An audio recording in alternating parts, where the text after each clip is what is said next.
सभी को नमस्कार। स्वागत है आप सभी का YouTube की इस प्यारे से प्लेटफॉर्म पर। मैं हूं रोहित वर्मा और आज के इस वीडियो में हम चर्चा करने वाले हैं कंप्यूटर के प्रकार की। इससे पहले कि हमने जो भी वीडियो बनाई थी, उस वीडियो में आप लोगों ने जाना कि कंप्यूटर क्या है, कंप्यूटर की डेफिनेशन क्या होती है, कंप्यूटर किस कंसेप्ट पर काम करता है तथा कंप्यूटर की कौन कौन सी विशेषताएं हैं। आज की क्लास में हम कंप्यूटर के प्रकार के बारे में बात करेंगे। तो चलिए बात करते हैं कंप्यूटर के प्रकार कितने प्रकार के होते हैं, ठीक है, कौन कौन से होते हैं।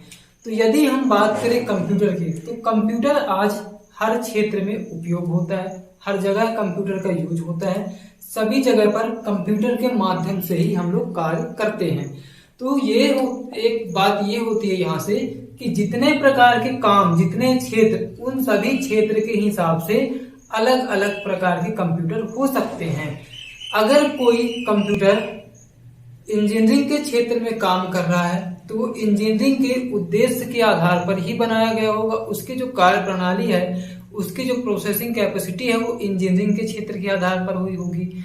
अगर मेडिकल में यूज हो रहा है तो मेडिकल के आधार पर उसकी जो भी कार्य क्षमता है वो होगी। और अगर वही कंप्यूटर हम होम में, यानी कि अगर हम घर में यूज कर रहे हैं, तो जो इसकी कार्य क्षमता है, इसकी जो कैपेसिटी है, स्टोरेज कैपेसिटी है, वो घर के माध्यम से ही होगी, घर के उद्देश्य के आधार पर ही होगी, है ना।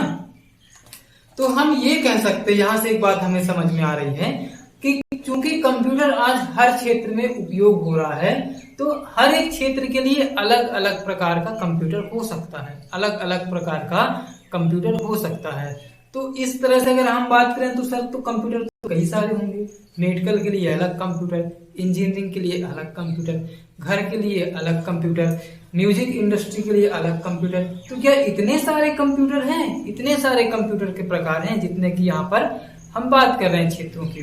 तो कंप्यूटर का जो है अलग अलग क्षेत्रों के आधार पर बनाया जाता है, लेकिन कंप्यूटर के प्रकार को हम कुछ उद्देश्य के, कुछ पर्पज के आधार पर, ठीक है, या कुछ किसी भी बेस पर उनको क्लासिफाइड कर सकते हैं। कुछ ऐसे बेस बनाए गए हैं जिस बेस के आधार पर हम कंप्यूटर को क्लासिफाइड करते हैं। वो कौन कौन से बेस हैं, इनकी चर्चा करेंगे। आइए आगे चलिए। तो चूंकि कंप्यूटर को हम डायरेक्ट क्लासिफाइड नहीं कर सकते कि कंप्यूटर कुल कितने प्रकार के होते हैं, इनको हम डायरेक्ट क्लासिफाइड नहीं कर सकते, इसलिए इन्हें हम कुछ बेस बनाए हैं, उन बेस के आधार पर हम इन्हें वर्गीकृत करते हैं, ठीक है। कंप्यूटर को हम कुछ बेस के आधार पर वर्गीकृत करते हैं। तो वो कौन कौन से बेस हैं, आइए देख लेते हैं। सबसे पहले अगर हम बात करें तो यहाँ पर हो जाता है मैकेनिज्म के आधार पर, ठीक है, मैकेनिज्म यानी कि कार्य प्रणाली के आधार पर, कार्य प्रणाली के आधार पर कंप्यूटर, ठीक है।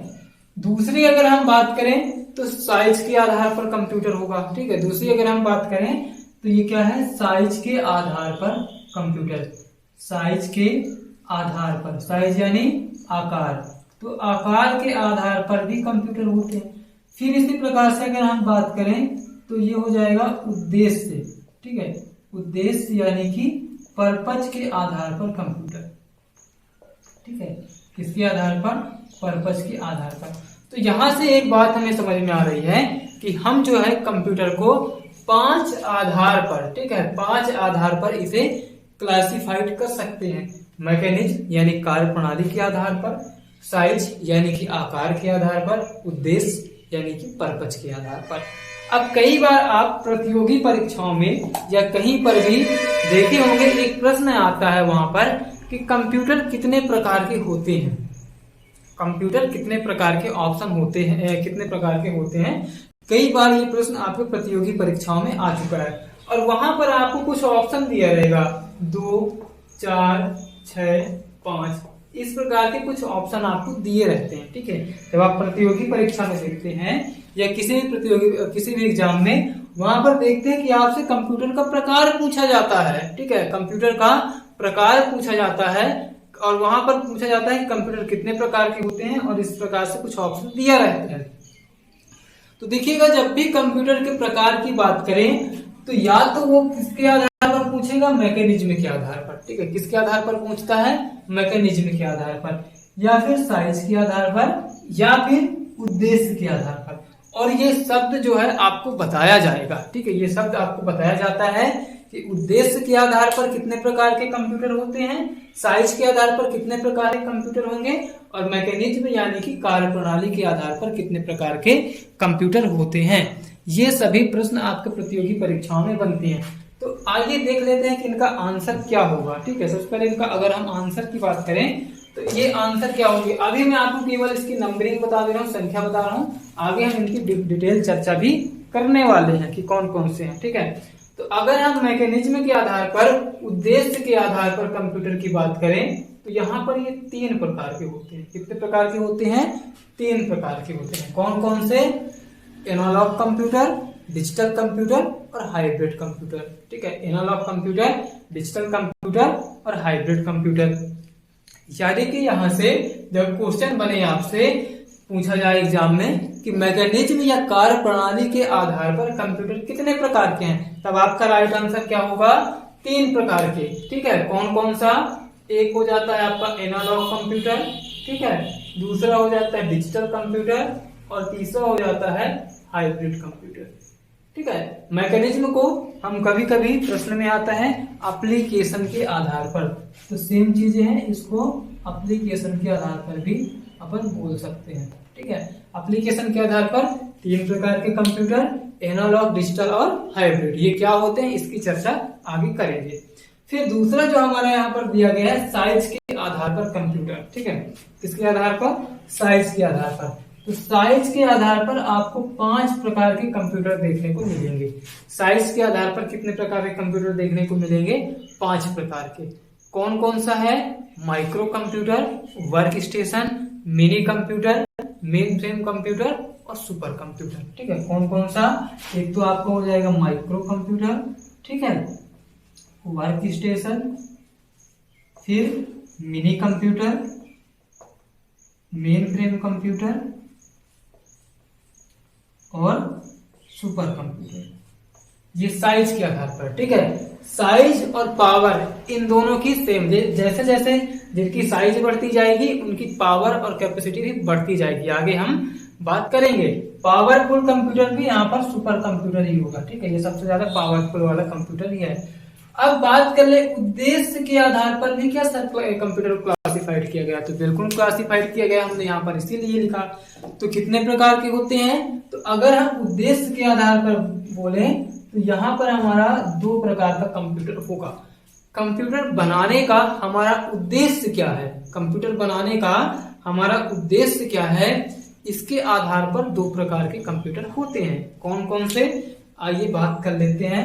एक तो हो गया हमारा जनरल पर्पज, यानी हम सामान्य उद्देश्य के लिए कंप्यूटर बनाए। किसके लिए? सामान्य उद्देश्य के लिए, जनरल पर्पज के लिए हमने कंप्यूटर को बनाया। तो ये हमारा हो जाएगा जनरल पर्पज कंप्यूटर। ठीक है, जनरल पर्पज कंप्यूटर।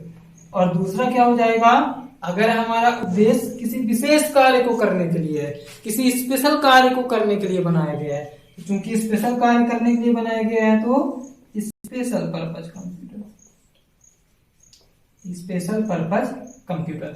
समझ पा रहे हैं यहाँ तक बात? जल्दी से बताएं, कमेंट करेंगे। अगर यहाँ तक किसी को कोई समस्या होगी तो कमेंट करेंगे जल्दी से यूट्यूब पर। ठीक है, चलिए आगे बढ़ जाते हैं।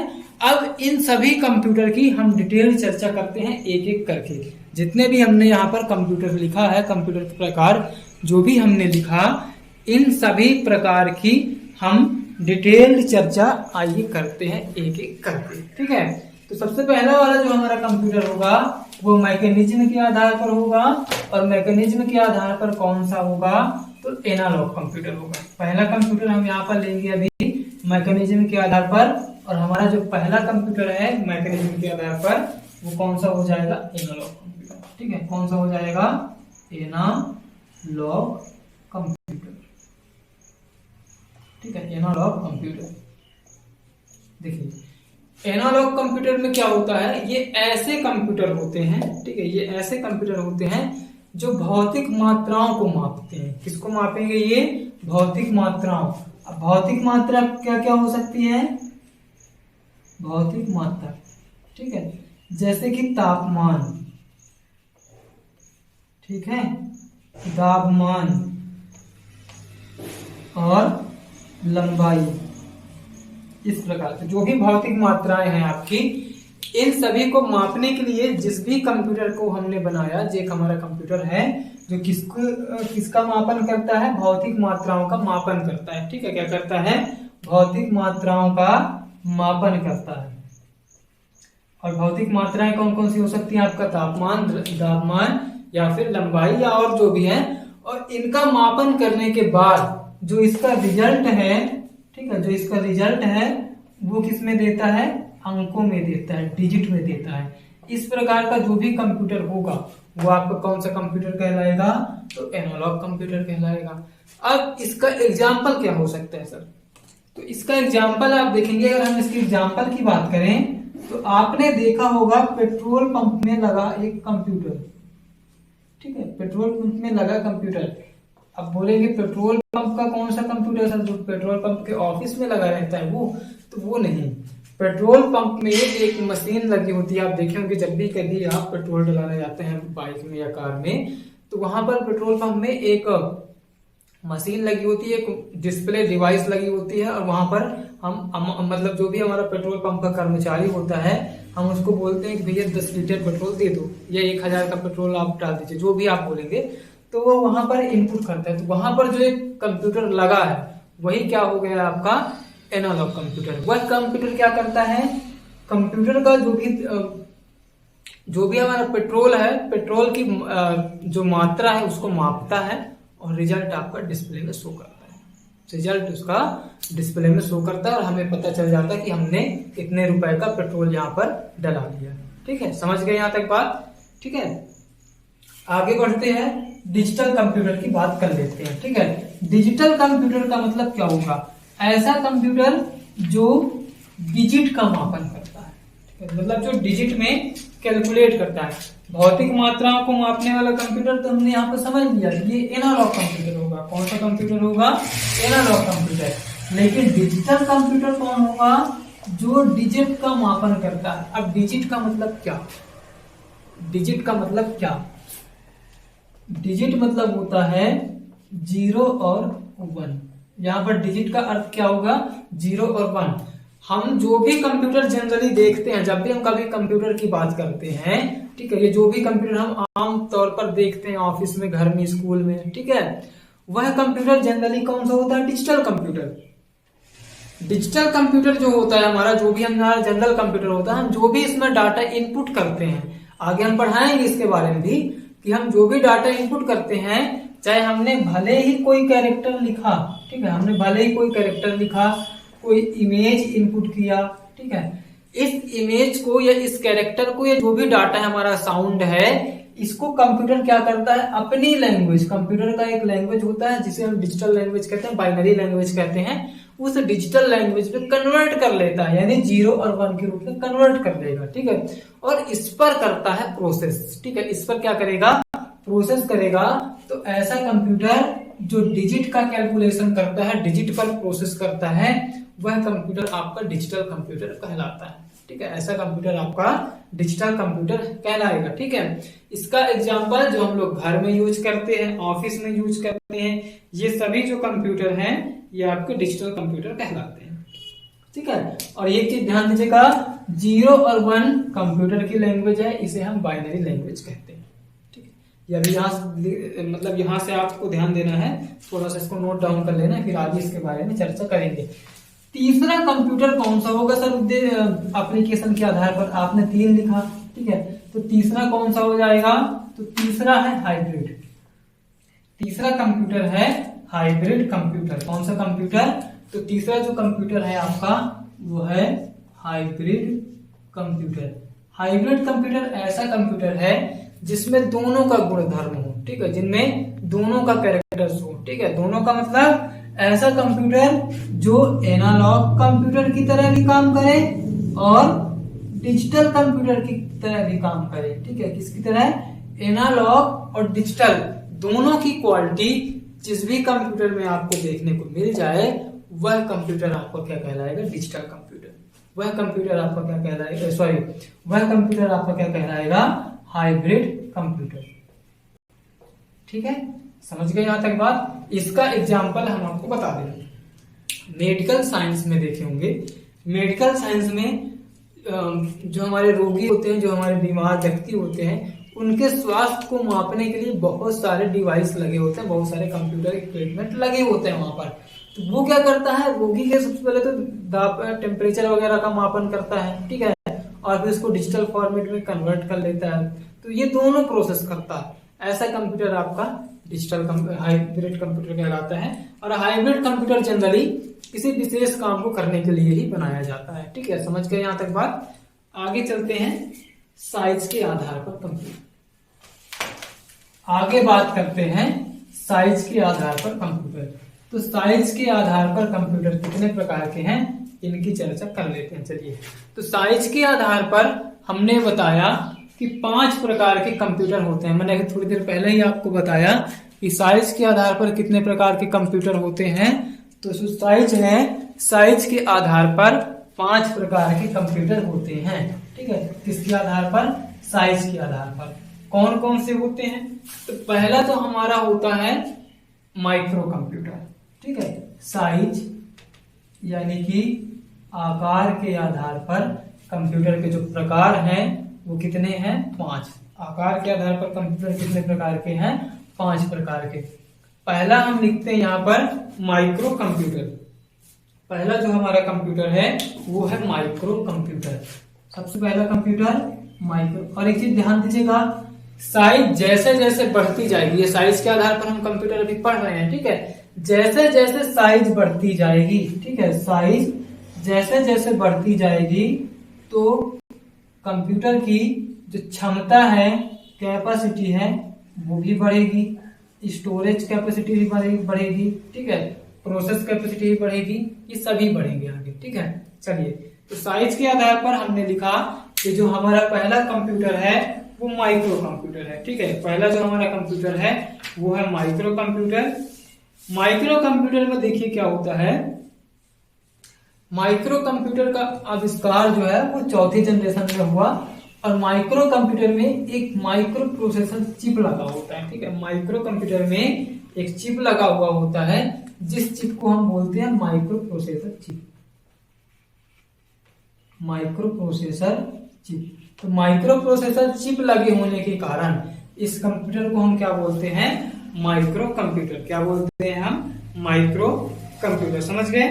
और माइक्रो कंप्यूटर को किसी व्यक्तिगत कार्य को करने के लिए बनाया गया है। ठीक है, किस प्रकार के काम को, व्यक्ति विशेष के लिए बनाया गया, व्यक्तिगत काम, जैसे घर के लिए, ऑफिस के लिए भी यूज कर सकते हैं, घर, ऑफिस, ठीक है, इस टाइप से जो भी हमारे सामान्य उद्देश्य, जनरल पर्पज के जो भी हमारे काम होते हैं, डॉक्यूमेंट तैयार करना, ये सभी प्रकार के कंप्यूटर इस प्रकार के काम करने के लिए माइक्रो कंप्यूटर का आविष्कार किया गया। ठीक है, माइक्रो कंप्यूटर का आविष्कार किया गया। इनकी कैपेसिटी सबसे कम होती है, यानी जितने भी हम साइज के आधार पर कंप्यूटर पढ़ेंगे तो सभी से कम इनकी कैपेसिटी होती है। इनकी प्राइस भी लगभग सभी से कम होती है। ये छोटे साइज के कंप्यूटर होते हैं, ज्यादा बड़े साइज के नहीं होते। इन्हें एक डेस्क के ऊपर भी रखा जा सकता है, डेस्कटॉप कंप्यूटर, लैपटॉप अभी हम बात करेंगे।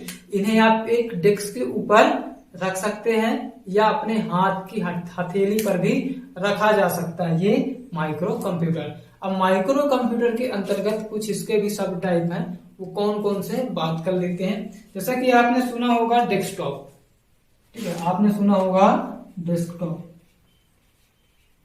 देखा भी होगा। ये जनरली आपको घर में देखने को मिल जाएगा, ऑफिस में, किसी भी ऑनलाइन शॉप में देखने को मिल जाएगा।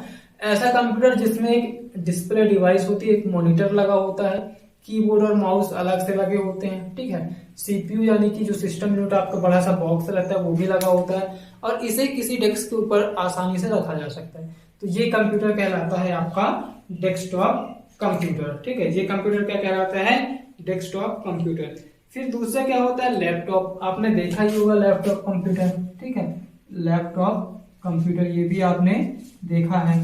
इसके अलावा नोटबुक नाम का भी एक कंप्यूटर होता है, पाम टॉप होता है, ठीक है, पाम टॉप होता है, इसको आप हथेली में भी रख के काम कर सकते हैं। तो ये कुछ प्रकार है माइक्रो कंप्यूटर के। ठीक है, माइक्रो कंप्यूटर के बाद आपका जो सेकेंड नंबर का कंप्यूटर आता है वो आ जाता है वर्क स्टेशन। ठीक है, क्या होता है? Work station. देखिए, वर्क स्टेशन लगभग माइक्रो कंप्यूटर के साइज के बराबर ही रहता है। ठीक है, जैसा कि यहाँ पर माइक्रो कंप्यूटर में हमने पढ़ा एक डेस्कटॉप कंप्यूटर, तो जो डेस्कटॉप कंप्यूटर का जो साइज है इसी साइज के लगभग बराबर कौन होता है? Work station. कौन होता है? Work station. लेकिन जब वो आप बोलेंगे कि सर ये माइक्रो कंप्यूटर के बराबर ही इसकी साइज है, तो फिर इसको अलग से क्यों बनाया गया, अलग से इसको क्यों डिफाइन किया जा रहा है? तो इसको अलग से डिफाइन करने का मेन उद्देश्य है इसकी कैपेसिटी या इसका पावर। ठीक है, इसकी कैपेसिटी या फिर इसका पावर, यानी कि वर्क स्टेशन साइज तो लगभग माइक्रो कंप्यूटर के बराबर ही होती है, लेकिन जो इसकी पावर है, जो इसकी कैपेसिटी है, वो माइक्रो कंप्यूटर की अपेक्षा अधिक है, ज्यादा है। ठीक है, अब कैपेसिटी अधिक है, ठीक है, पावर अधिक है, तो इसका मतलब क्या है कि इसकी जो मूल्य है, जो इसका कीमत है, वो भी कहीं ना कहीं माइक्रो कंप्यूटर की अपेक्षा ज्यादा होगी। ठीक है, माइक्रो कंप्यूटर की अपेक्षा ज्यादा होगी, और जब माइक्रो कंप्यूटर की अपेक्षा ज्यादा है तो इसका जो उपयोग है वो भी किसी विशेष काम को करने के लिए, माइक्रो कंप्यूटर तो साधारण व्यक्ति भी इसका उपयोग करता है, लेकिन इसका जो उपयोग है वो किसी विशेष काम को करने के लिए बनाया गया है। कोई विशेष व्यक्ति ही इसका उपयोग करेगा, जैसे इंजीनियर, ठीक है, मेडिकल लाइन में इसका यूज होता है, जहां पर ऐसे काम हो जो इनकी कामों की जो कैपेसिटी है वो माइक्रो से थोड़ी अधिक होनी चाहिए। समझ गए? तो यहां तक बात। तो हमने दो कंप्यूटर यहां पर पढ़ लिया, एक तो आपका माइक्रो कंप्यूटर हो गया और दूसरा हो गया आपका वर्क स्टेशन। ठीक है, हमने यहाँ पर दो कंप्यूटर पढ़ लिया, कौन कौन सा? एक माइक्रो और एक वर्क स्टेशन। तो अब तीसरा कंप्यूटर कौन सा होगा सर? तो अगर हम यहाँ पर बात कर ले अपने तीसरे प्रकार के कंप्यूटर की, ठीक है, तो साइज के आधार पर जो हमारा तीसरे प्रकार का जो कंप्यूटर होगा वो होगा मिनी कंप्यूटर। ठीक है, वो कौन सा होगा? Mini computer. अब आप बोलेंगे सर मिनी कंप्यूटर मतलब क्या है, छोटा सा कंप्यूटर है? तो बिल्कुल नहीं, माइक्रो कंप्यूटर ही सबसे छोटा कंप्यूटर है साइज के आधार पर, फिर उससे बड़ा वर्क स्टेशन, फिर उससे बड़ा एक मिनी कंप्यूटर होता है। ठीक है, इससे बड़ा कौन सा कंप्यूटर होता है? Mini computer. मिनी कंप्यूटर की जो साइज है अगर हम बात करें तो ये साइज एक रेफ्रिजरेटर के बराबर होता है। ठीक है, किसके बराबर? एक रेफ्रिजरेटर के बराबर। मिनी कंप्यूटर की जो साइज है रेफ्रिजरेटर के बराबर साइज होती है। ठीक है, रेफ्रिजरेटर के आकार की होती है ये, और इसकी जो कैपेसिटी है माइक्रो कंप्यूटर से अधिक होगी। इसकी जो कैपेसिटी है वो क्या होगी? माइक्रो कंप्यूटर से अधिक, माइक्रो की अपेक्षा इसकी जो है कीमत वो भी अधिक होगी। ठीक है, इसकी जो साइज है वो भी अधिक होगी, और इसकी जो पावर है, जो कैपेसिटी है, वो भी अधिक होगी। ठीक है, समझ पा रहे हैं यहाँ तक बात? अब इसका उपयोग हम कहां पर करेंगे? इसका उपयोग हम कहां पर करेंगे? तो जो इसका उपयोग है ना, जनरली इसका उपयोग कौन करते हैं? इसका जो उपयोग है एक छोटी कंपनी, ठीक है, कौन करते हैं? छोटी कंपनियां करती हैं। छोटी कंपनियां करती हैं। छोटी कंपनियां कब करती हैं? जहां पर इन्हें एक सर्वर वर्क करना है। ठीक है, किस प्रकार का काम करना है? सर्वर टाइप, यानी कई प्रकार के कंप्यूटर को आपस में कनेक्ट करना है, कई छोटे छोटे माइक्रो कंप्यूटर को आपस में कनेक्ट करना है, और कई छोटे छोटे माइक्रो कंप्यूटर को कनेक्ट करने के बाद उनका जो डाटा है, उनकी जो कंट्रोलिंग है एक बड़े कंप्यूटर को देनी है। उनकी जो कंट्रोलिंग एक बड़े कंप्यूटर को देनी है, तो वहां पर बड़े कंप्यूटर की जगह पर, सर्वर की जगह पर हम किसका उपयोग करते हैं? मिनी कंप्यूटर का। किसका उपयोग करते हैं यहाँ पर? मिनी कंप्यूटर का। बात समझ में आ गई क्या यहाँ तक? अब देखिएगा, मिनी कंप्यूटर के कुछ उदाहरण है। एक उदाहरण बहुत ही पॉपुलर एग्जांपल है PDP-8 करके। ठीक है, एक मिनी कंप्यूटर है, कौन सा, PDP-8। क्या नाम है इसका, PDP-8। समझ गए यहां तक, इसको लिख लीजिएगा। सबसे पहला कंप्यूटर है यानी कि मिनी कंप्यूटर। सबसे पहला मिनी कंप्यूटर कौन सा है, PDP-8। कई बार ये आपके प्रतियोगी परीक्षाओं में पूछा गया प्रश्न है। इसे 1965 में बनाया गया था। कब बनाया गया था, 1965 में। और किसने बनाया था, तो डिजिटल इक्विपमेंट कॉरपोरेशन, ठीक है, DEC एक कॉरपोरेशन, एक कंपनी है, डिजिटल इक्विपमेंट कॉरपोरेशन। इस कंपनी ने इस PDP-8 नामक कंप्यूटर को बनाया था, जो कि पहला मिनी कंप्यूटर था। और इसकी जो साइज थी किसके बराबर थी, रेफ्रिजरेटर के बराबर थी, और जिसकी कीमत $18,000 थी। उस टाइम पे जब ये बनाया गया था तब इसकी कीमत कितनी थी, $18,000 इसकी कीमत थी। किसकी, इस मिनी कंप्यूटर की। समझ गए यहां तक बात। अब आगे बात कर लेते हैं मेन फ्रेम कंप्यूटर की।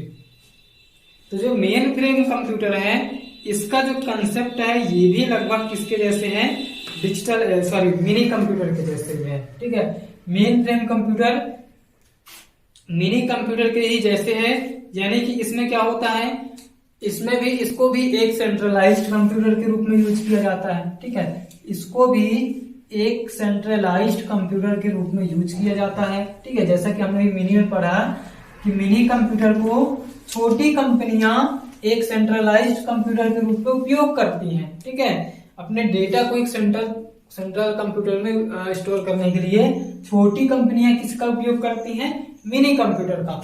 लेकिन अगर वहीं पर हम बात करें, अगर वो हमारा जो कंपनी हमारी वो बड़ी है, बड़े साइज की इंडिया लेवल की और बहुत बड़ी कंपनी है, तो वहां पर मिनी कंप्यूटर की जगह पर किस कंप्यूटर का यूज करेंगे, मेन फ्रेम कंप्यूटर का। किस कंप्यूटर का यूज करेंगे, मेन फ्रेम कंप्यूटर का। और मेन फ्रेम कंप्यूटर की जो कीमत है, ठीक है, इधर के स्टार्टिंग के जो भी हमने कंप्यूटर पढ़ा, जैसे कि माइक्रो, वर्क स्टेशन और मिनी, इन सभी की अपेक्षा इसकी कीमत अधिक है, साइज भी अधिक है और कैपेसिटी यानी कि पावर भी अधिक है, तीनों अधिक है। और इसका यूज किस लिए होता है, बड़ी कंपनियां हैं वो सेंट्रलाइज्ड कंप्यूटर के रूप में यूज करती हैं, ठीक है। किसके रूप में, सेंट्रलाइज्ड कंप्यूटर के रूप में किसका उपयोग करती हैं, तो मेन फ्रेम कंप्यूटर का, ठीक है। समझ गए यहां तक बात। अब आप बोलेंगे कि सर इसमें हम किस किस प्रकार के काम को करने के लिए इसका यूज किया जाता है। तो जैसे बैंक का लेन देन जो भी करते हैं, भुगतान का ब्यौरा वगैरह, तो बैंकों का लेन देन, ठीक है। बड़ी कंपनियां पेरोल बनाना, यानी जो भी हमारे आपके बड़े बड़े काम है, कर्मचारियों को भुगतान करना, टैक्स पेमेंट, ठीक है, बिल को भेजना, यानी बिजली बिल वगैरह जो भी आपको मिलता है तो बिजली बिल क्रिएट होता है, ये सभी प्रकार के कंप्यूटर मेन फ्रेम कंप्यूटर के माध्यम से ही होते हैं, ठीक है। अब इसके भी कुछ उदाहरण हैं, जैसा कि अगर हम बात करें इसके कौन कौन से एग्जाम्पल हैं, तो अगर हम बात करें IBM, ठीक है, IBM, ठीक है, कुछ सीरीज है कंप्यूटर के, IBM 4381, ठीक है, 4381, ये एक कंप्यूटर है। इसकी कई सारी सीरीज है फिर आगे, जैसा कि सीरीज आप पढ़ते हैं, तो IBM 4381, ICL39, इसकी बहुत सारी सीरीज हैं, ठीक है। और एक है CDC साइबर, ठीक है, कौन सा, CDC साइबर, ये क्या है, मेन फ्रेम कंप्यूटर के कुछ उदाहरण हैं। तो इनसे जरूर आपके प्रतियोगी परीक्षाओं में इन उदाहरण को लेकर के आपसे प्रतियोगी परीक्षाओं में कई बार प्रश्न पूछे गए हैं और आगे भी पूछे जाएंगे। आपको दे देगा कि CBC साइबर किस प्रकार का कंप्यूटर है, CBC साइबर किस प्रकार का कंप्यूटर है। आपके पास 3-4 ऑप्शन रहते हैं, जैसा कि आपके प्रतियोगी परीक्षाओं में होता है, और वहां पर एक ऑप्शन ये भी रहेगा मेन फ्रेम कंप्यूटर का, तो आप क्या लगाएंगे, main frame computer. Main frame computer नहीं है तो इनमें से कोई नहीं आपका राइट आंसर होगा। अब आप देख लीजिएगा कि प्रतियोगी परीक्षाओं में क्वेश्चन किस प्रकार से सेट हो रहा है, लेकिन ये समझिएगा कि सीबीएसई साइबर जो है मेन फ्रेम कंप्यूटर है। अब लास्ट कंप्यूटर की बात कर लेते हैं, सबसे शक्तिशाली, सबसे पावरफुल और सबसे बड़ा जो हमारा कंप्यूटर है उसे कहते हैं सुपर कंप्यूटर। साइज में बड़ा इन चारों से, ठीक है, पावर में बड़ा, पावर में अधिक इन चारों से, और कीमत में भी अधिक, किससे, इन चारों से। तो सुपर कंप्यूटर की कीमत भी सबसे अधिक होती है, साइज भी सबसे अधिक होती है और पावर भी सबसे अधिक होती है। प्रतियोगी परीक्षा में यहां से प्रश्न बनता है कि सबसे शक्तिशाली कंप्यूटर कौन सा है, सबसे शक्तिशाली कंप्यूटर कौन सा है, आपका आंसर क्या होगा, सुपर कंप्यूटर। ठीक है, आपका आंसर क्या होगा, सुपर कंप्यूटर। लेकिन एक चीज मैं बताना चाहूंगा, अब आप सभी को तो जनरली पता चल गया कि सुपर कंप्यूटर सबसे पावरफुल कंप्यूटर है, सुपर कंप्यूटर सबसे पावरफुल कंप्यूटर है ना। अब प्रतियोगी परीक्षा में आएगा कि निम्नलिखित में से कौन सा सबसे पावरफुल कंप्यूटर है। 4 ऑप्शन आपका रहेगा, एक तो माइक्रो, दूसरा मिनी, ठीक है, तीसरा मेन फ्रेम और चौथे में रहेगा वर्क स्टेशन। ठीक है, micro computer, mini computer, main frame computer, work station. Super computer option में नहीं दिया रहेगा और पूछेगा कि इनमें से कौन पावरफुल है, तब आप क्या लगाएंगे, माइक्रो मेन फ्रेम कंप्यूटर। ठीक है, मैंने जैसे कि थोड़ी देर पहले ही बताया जो हमारे 5 प्रकार के कंप्यूटर हैं, जिस क्रम में मैंने आपको बताया भी है, तो जैसे जैसे क्रम बढ़ता जाएगा उसकी पावर ही बढ़ती जाएगी, कैपेसिटी भी बढ़ती जाएगी, साइज ही बढ़ती जाएगी और कीमत भी बढ़ती जाएगी। तो आप प्रतियोगी परीक्षाओं में इसके दृष्टिकोण से आप देख लीजिएगा। तो सुपर कंप्यूटर की आइए हम बात कर लेते हैं। सुपर कंप्यूटर की कीमत अधिक होती है, साइज अधिक होती है और पावर अधिक होती है। ठीक है, इसका उपयोग कहां पर होता है, तो इसका उपयोग वैज्ञानिक शोध में होता है। ठीक है, कहां पर होता है, वैज्ञानिक शोध में होता है। ठीक है, वैज्ञानिक शोध में होता है,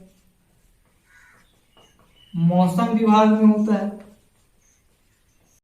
ठीक है, मौसम विभाग में होता है। इस प्रकार के जो बड़े बड़े उद्देश्य होते हैं हमारे, अंतरिक्ष यान में होते हैं। अंतरिक्ष परीक्षण में जब हम किसी भी अंतरिक्ष यान जब हमारा यहाँ से हम भेजते हैं तो वहां पर भी सुपर कंप्यूटर का ही उपयोग होता है कि ये हमारे मिनी कंप्यूटर के माध्यम से या हमारे माइक्रो कंप्यूटर के माध्यम से तो इतने बड़े काम होंगे नहीं, तो बड़े कार्य को करने के लिए इन कंप्यूटर का उपयोग किया जाता है। इनके सीपीयू की कैपेसिटी बहुत अधिक होती है, जैसा कि मैंने अभी बताया।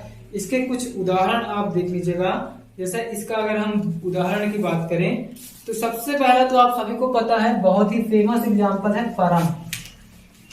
ठीक है, सबसे फेमस एग्जांपल है आपका परम।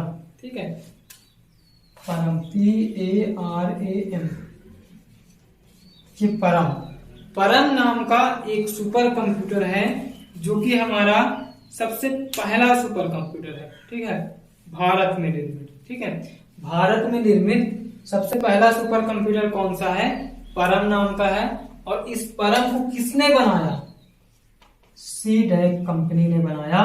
और ये सीडैक कंपनी है कहाँ, तो पुणे में है। सीडैक नाम की कंपनी ने परम नाम का सुपर कंप्यूटर बनाया, जो सुपर कंप्यूटर भारत का, ठीक है, किसका, भारत का सबसे पहला सुपर कंप्यूटर है।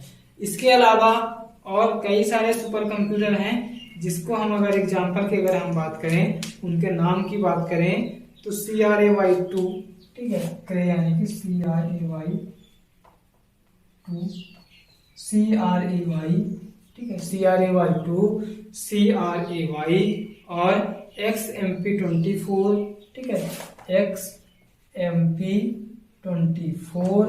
और इसके अलावा और कई सारे सुपर कंप्यूटर हैं जो हमें देखने को मिलते हैं, जैसे कि एक NEC 500 भी है, NEC 500। ठीक है, तो यहाँ आप समझ गए super computer, micro computer, main frame computer, ठीक है, वर्क स्टेशन और मिनी। यानी कि यहाँ पर अभी जब मैं बोला लास्ट में नाम, तो थोड़ा सा मैं नाम का बोलने में सीरीज चेंज किया हूँ, इसलिए ताकि आपको भी पता चल जाए कि अलग अलग मतलब कंप्यूटर कितने प्रकार के होते हैं, आपको नाम याद रहे। अब देखिए जैसा कि इसका थोड़ा सा मैं आपको कैलकुलेशन बता दे रहा हूँ। साइज के आधार पर 5 प्रकार है कंप्यूटर। एक माइक्रो हो गया, एक वर्क स्टेशन हो गया, ठीक है, एक मिनी कंप्यूटर हो गया, एक मेन फ्रेम हो गया और सुपर कंप्यूटर हो गया। ठीक है, तो माइक्रो से सुपर कंप्यूटर की ओर जैसे जैसे हम बढ़ते जाएंगे, ठीक है, माइक्रो सुपर कंप्यूटर की ओर जैसे जैसे बढ़ते जाएंगे, इसकी साइज भी बढ़ती जाएगी, इसकी कैपेसिटी भी बढ़ती जाएगी, ठीक है, इसकी कॉस्ट भी बढ़ती जाएगी, प्राइस भी बढ़ती जाएगी, ठीक है, और इसका उद्देश्य भी लगभग बढ़ता जाएगा, बड़े बड़े उद्देश्यों के लिए यूज होता है। अब एक चीज ध्यान दीजिएगा, कई बार प्रश्न में आता है कि वर्क स्टेशन कंप्यूटर की साइज लगभग किसके बराबर होती है। वर्क स्टेशन से प्रश्न घुमा करके पूछता है। तो अगर हम बात करें वर्क स्टेशन की, तो वर्क स्टेशन की ध्यान दीजिएगा, अगर हम बात करें साइज की, लगभग साइज बता रहा हूं ना, लगभग साइज माइक्रो कंप्यूटर के बराबर होती है। लेकिन अगर हम बात करें वर्क स्टेशन की पावर की, तो लगभग पावर है, पावर लगभग मिनी कंप्यूटर के बराबर होती है। साइज की बात करें वर्क स्टेशन की, तो लगभग माइक्रो कंप्यूटर के बराबर, और अगर हम पावर की बात करें, कैपेसिटी की बात करें, तो लगभग मिनी कंप्यूटर के बराबर, ठीक है। और जनरली ये बढ़ते क्रम में, ठीक है, ऊपर से नीचे जो हम जाएंगे तो ये साइज, कैपेसिटी और कॉस्ट बढ़ती जाएगी। समझ गए यहाँ तक बात? तो हमने साइज के आधार पर भी कंप्यूटर समझ लिया, और हमने एप्लीकेशन यानी कि मैकेनिज्म यानी कार्य प्रणाली के आधार पर भी कंप्यूटर को यहाँ पर समझ लिया। अब हमारा जो तीसरा टाइप बनता है, उद्देश्य मतलब तीसरा बेस बनता है कंप्यूटर की प्रकार का, वो कौन सा है, इसकी बात करें। आइए, तो जो हमारा तीसरा बेस है, ठीक है, हमारा जो तीसरा आधार है कंप्यूटर के प्रकार का, वो है पर्पज। ठीक है, वो क्या है? पर्पज, यानी कि उद्देश्य।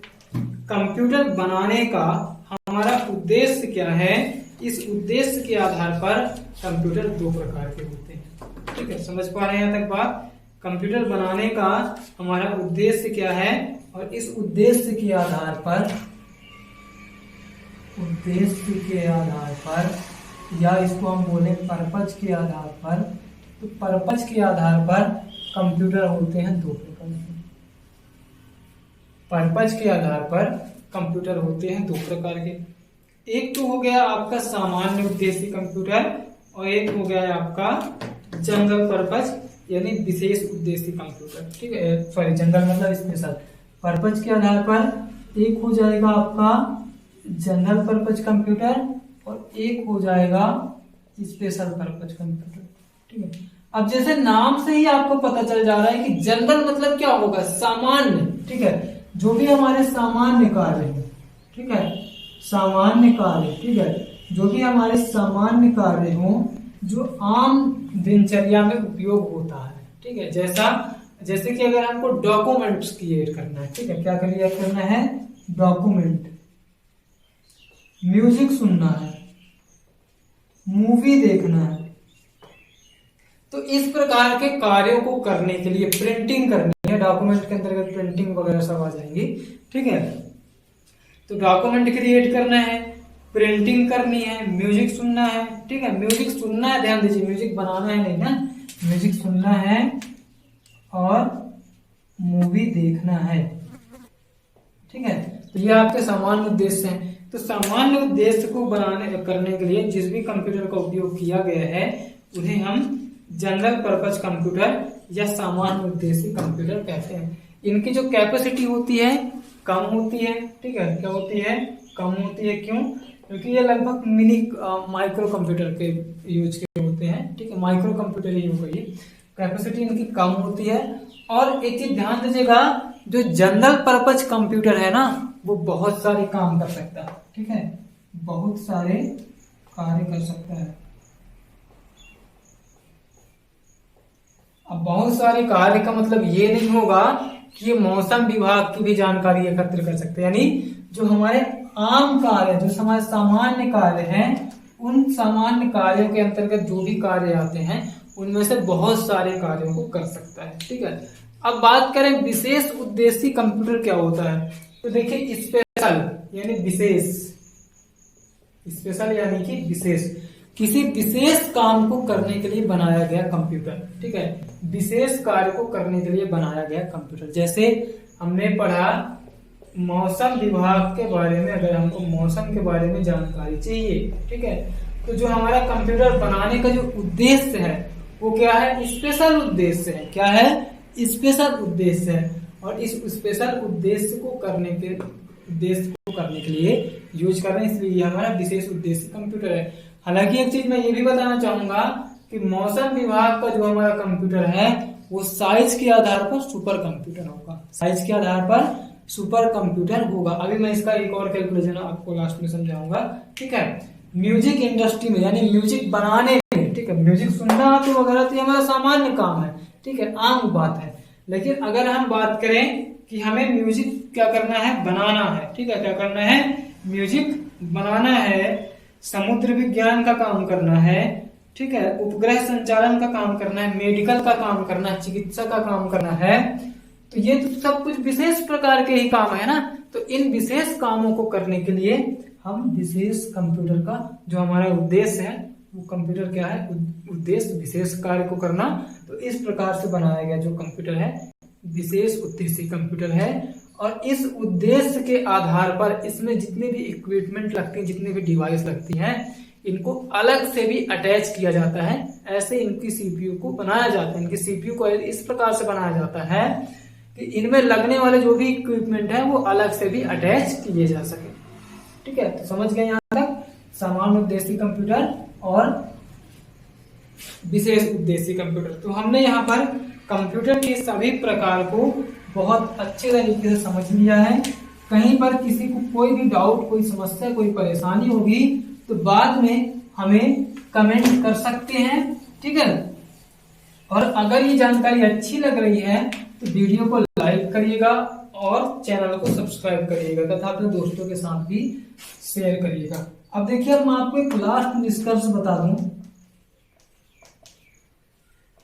जो भी हमारा कंप्यूटर है, ठीक है, जैसे हम किसी भी एक कंप्यूटर को उठा लें, कहीं का भी कंप्यूटर, ये कंप्यूटर इन तीनों आधारों में से जो भी हमने तीन आधार बताया, ठीक है, जो भी हम तीन आधार बताया है, उन तीनों आधार में से कि सभी आधार में से कोई ना कोई एक कंप्यूटर होगा, कोई ना कोई एक कंप्यूटर होगा ही होगा इन तीनों आधार में। जैसे फॉर एग्जांपल अगर हम बात करें किसकी, अगर हम बात कर लेते हैं एक ऐसा कंप्यूटर जो कि उपग्रह संचालन का काम करता है, ठीक है, उपग्रह संचालन का काम करता है, तो ये कंप्यूटर तीनों आधार में किसी न किसी एक में होगा। कैसे, देखिए, सबसे पहले तो हम अगर बात करें, अभी मैं नीचे क्रम से जा रहा हूं, उद्देश्य के आधार पर बात करूं तो इस उपग्रह संचालन का उद्देश्य क्या है? क्या ये उपग्रह संचालन कोई सामान्य कार्य है? तो आप बोलेंगे सर बिल्कुल नहीं, ये तो एक विशेष काम है, ठीक है, विशेष जगह पर ही इसका यूज होता है। तो इसका जो उद्देश्य है, ठीक है, वो क्या है, विशेष। तो उद्देश्य के आधार पर ये विशेष उद्देश्य कंप्यूटर होगा। साइज क्या हो जाएगा?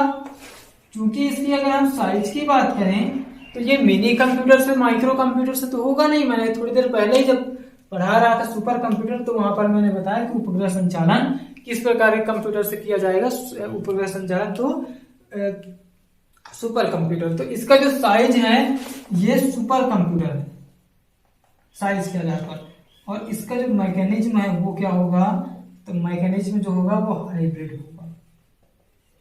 इसकी कार्य प्रणाली क्या होगी, हाइब्रिड, क्योंकि ये आपके डिजिट को भी प्रोसेस करता है, ठीक है, और साथ ही साथ उपग्रह संचालन है तो जो भी टेम्परेचर वगैरह भी तो मापना ही पड़ेगा ना, भौतिक मात्राओं को, तो वहां पर दोनों प्रकार से इसका मैकेनिज्म होगा।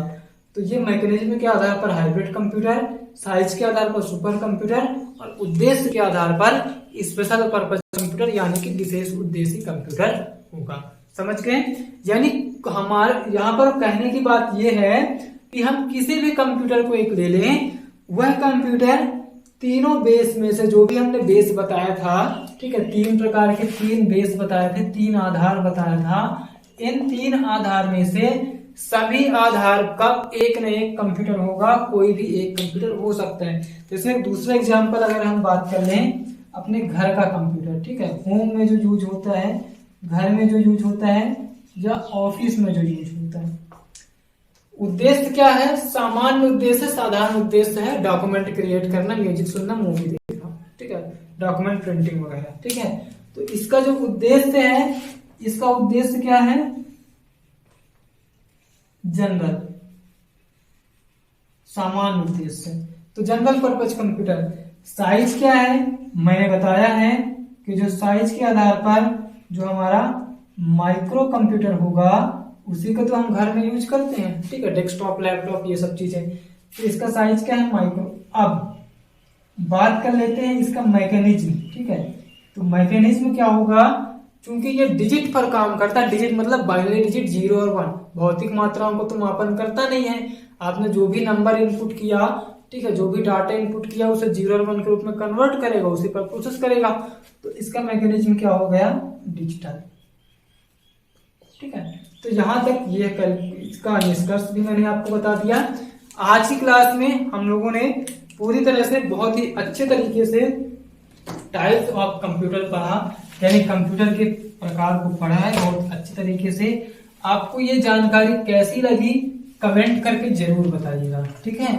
जानकारी अच्छी लग रही है तो वीडियो को लाइक करिए, दोस्तों के साथ शेयर करिए, और इसी प्रकार के कंप्यूटर के कोर्स को, ठीक है, ज्वाइन करने के लिए, फ्री में ज्वाइन करने के लिए हमारे चैनल को सब्सक्राइब कर लीजिए। हमारे चैनल पर इसी प्रकार की वीडियो डेली अपलोड की जाती है, और आगे एमसीक्यूज क्वेश्चन की लाइव सेशन भी होगी, ठीक है, लाइव सेशन भी होगी एमसीक्यूज क्वेश्चन की। तो आपको ये क्लास कैसी लगी जरूर बताइएगा, चैनल को सब्सक्राइब कर लीजिएगा, ठीक है। अब बहुत जल्द मिलेंगे हम अगली क्लास में, तब तक के लिए यानी कि कल की क्लास में, तब तक के लिए सभी को गुड बाय, टेक केयर, अपना ख्याल रखिएगा, धन्यवाद।